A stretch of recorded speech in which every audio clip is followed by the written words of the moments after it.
पंतप्रधान किसान सन्मान निधी योजनेचा पुढील हप्ता अखंडित मिळवण्यासाठी पात्र शेतकऱ्यांना 30 जून 2026 पूर्वी ई-केवायसी प्रक्रिया पूर्ण करणे बंधनकारक करण्यात आले असून वाशिम जिल्ह्यातील 5648 शेतकऱ्यांची ही प्रक्रिया अद्याप प्रलंबित आहे। जिल्ह्यात आतापर्यंत 97% काम पूर्ण झाले असून दिव्यांग आणि वृद्ध शेतकऱ्यांसाठी क्षेत्रीय कर्मचाऱ्यांमार्फत घरपोच फेस ऑथेंटिकेशनद्वारे ई-केवायसी पूर्ण करण्याची विशेष सुविधा उपलब्ध करून देण्यात आली आहे। जळगाव जामोद तालुक्यातील राजुरा शेतशिवारात आढळलेल्या एका शिरविहिरीत मृतदेहाचा तांत्रिक तपासाला बगल देऊन घाईघाईने चुकीचा निष्कर्ष काढल्याप्रकरणी स्थानिक गुन्हे शाखेच्या एका PSI सह 4 कर्मचाऱ्यांना निलंबित करण्यात आलं आहे। ज्या शिवानी कळमेकरच्या हत्येचा दावा करून पोलिसांनी तिच्या निर्दोष पिता पुत्राला अटक केली होती, ती शिवानी अचानक जिवंत हजर झाल्याने पोलिसांच्या फसव्या तपासाचे वाभाळे निघाले असून जिल्हाभरात खळबळ उडाली आहे।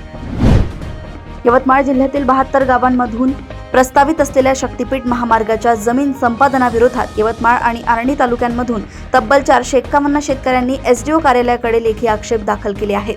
भूसंपादन मोजणीच्या रेकॉर्डवरील झाडांची संख्या, विहिरींची नोंद आणि गोठ्याचा उल्लेख नसल्याचे या आक्षेपांमध्ये म्हटले असून प्रशासन आता MSRDC आणि भूमी अभिलेख अधिकाऱ्यांच्या पथकासह प्रत्यक्ष जागेवर जाऊन स्पॉट पाहणी व सुनावणी करणार आहे।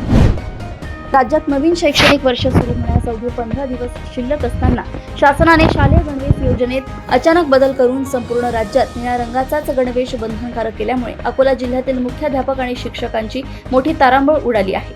पूर्वीच्या सूचनेनुसार शाळा व्यवस्थापन समित्यांनी पूर्ण केलेली खरेदी प्रक्रिया आता रद्द करून नव्या नियमांनुसार महिला बचत गटांकडूनच शिवणकाम करून घेण्याची अट आल्याने शाळेच्या पहिल्या दिवशी विद्यार्थ्यांना गणवेश मिळणार की नाही याबाबत साशंकता निर्माण झाली आहे।